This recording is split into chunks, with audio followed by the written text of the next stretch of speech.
waxyaalaha ugu dambeeyaynu maqlayna wuxuu ahaa madaxweynihii dalka Masar laga afgambiyay oo xaalad aad iyo aad u liidata ugu dhintay maxkamadii daalimiinta hortooda waa war markii la maqlay dadku ay laba dhinac u qaybsameen dadka wixii ilaahay ku xidhnaa ee islaamnimo garanayay ee diirku isu damqanayay aad bay uga naxeen waana u duceeyeen meelo badanna waxa lagaga tukaday salaada ay u diideen in lagu tukado ayaa salaatul ghaib looga tukaday qaar badanna fantasiye iyo farxad iyo reereyn iyo xafladay dhigteen iyagoo aad dareemayso sida ay ugu faraxsan yihiin qofka muslimka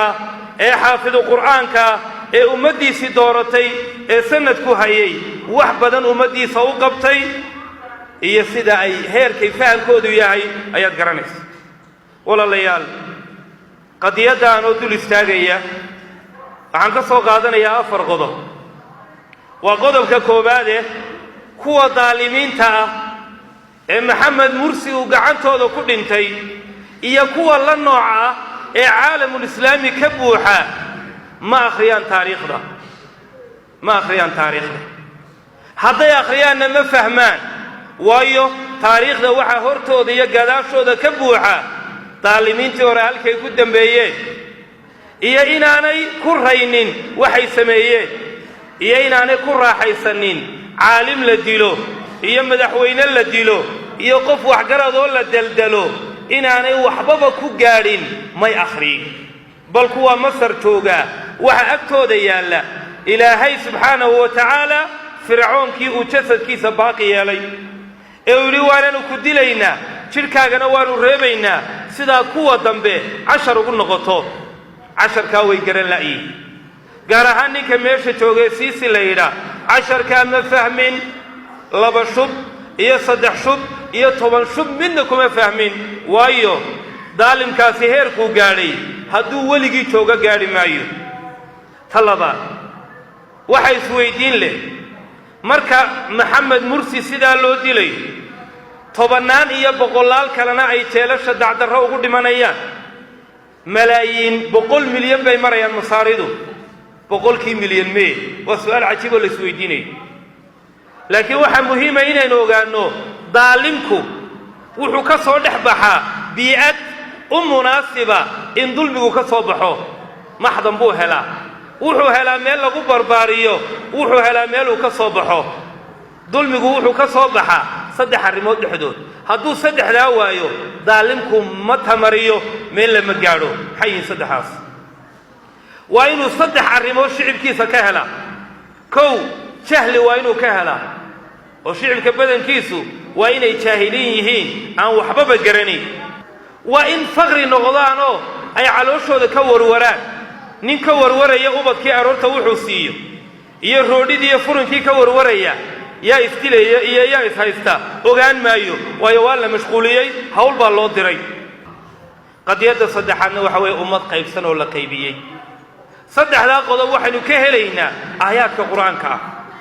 ummad haddii 3daa laga helo cid kasta qabsan karta waxa qabsan kara mid jaahila waxa qabsan kara mid aqoon leh cid kasta ayaa u arrimin karta wuxuu rabbi leeyahay fastakhaffa qawmahu faata'uu innahum kaanuu qawman faasiqiin wuxuu maan yaraystay oo uu dayacay ama uu harawsaday ama uu caqligooda ku tuntay qoomkiisii maxaa yeelay faasiqiin bay ahaayeen istikhfaaf alcuquul waa jaahilka iyo faqiirka ay ku dhacda xagga qaybintuna aayad kale ay noo sheegayso ilaahay wuxuu leeyahay inna fir'auna 'ala fil ard waja'ala ahlaha shi'an yastad'ifu ta'ifatan minhum yudabbihu abna'ahum wa yastahyi nisa'ahum innahu kana min al-mufsidin walaalayaal 3daasi shucuub badan bay dhexdooda taala oo si yar loo maamulanaya 3daasina ummadda ma bahdilaan ilaa ay helaan laba kale labadii ugu muhiimsanaa ilaa ay helaan ummadaasi ma baaba'do labadaasi waxa weeye inuu helo daalimku إعلام إيا ميديا إيا ورباهين أصعب تنتا oo wax alla wuxuu sheego tidhaahdo isagaa saxan wax alla wuxuu sameeyaa ay yidhaahdaan laaxin laga qaban maayo wax alla wax qaladoo ku jira ma jiro waa sawaabka laftiisii yidhaahda waa inuu helaa warbaahin aad u dhaganugulo diyaar ah oo suldhabaalo lagu maamulo qoladaasi waxaa ka sii cajiibsan waa inuu helaa caalim mulafiq ah waa inuu helaa culimo diyaarsanoo fadwada la daba socota fadwaday la daba socdaan talaabadu qaadaba inay fadwo daba dhigaan hada huwa caynu sawaab alhamaka allahu ilhaaman ilaahay baa ma kugu ilhaamiyey waxaba tahay mid ilaahay ummadda u soo diray horena way u dhacday maantana way socotaa berrina way dhacaysaa la waayi maayo bal kuwa maanta joogaa aad bay u baradheereeyeen kuwii hore waayo marar badan baa waxaa dhici jirtay in caalimka la weydiiyo waxa uu samaynayo daalimku deetana uu yidhahda hada huwa sawaab kuwa maanta joogaa waxa la yaab leh ee miidiyaa la helay oo adduunka waxaa laga sheegayaa markiiba ma qarsoomaana way soo baxaan midbaa wuxuu t v loo soo fadhiistay waa sacuudi arabiya wuxuu idhi xaakimku iyo madaxweynuhu hadduu ummadda saddex u qaybiyo oo qayb laayo siday labada kale u badbaadaan nolol fiican ugu noolaadaan diintu waa u ogoshahay ee ummadda isku badato ama ay yar argushanto ama ay quudku ku filnaan waayo saddexunbuu u qaybinayaa qayb buu cagta marinayaa baabiinayaa qaybtaa la baabiiyey waxa u soo hadhaya labada kale nolol fiican ku noolaanaya waa nin sheekh oo caalimo mid kale wuxuu yidhi haddii madaxweynuhu habeen walba live soo galo live tv-ga 30 daqiiqo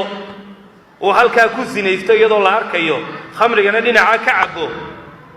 waa in culimmadu u tagaan ay yidhaahdaan si gaara inta ula baxaan madaxweyne ilaahay ka baqo bal naga daawon live-ka oo meelaha ku wado dee bal indhuhna naga wasakhayn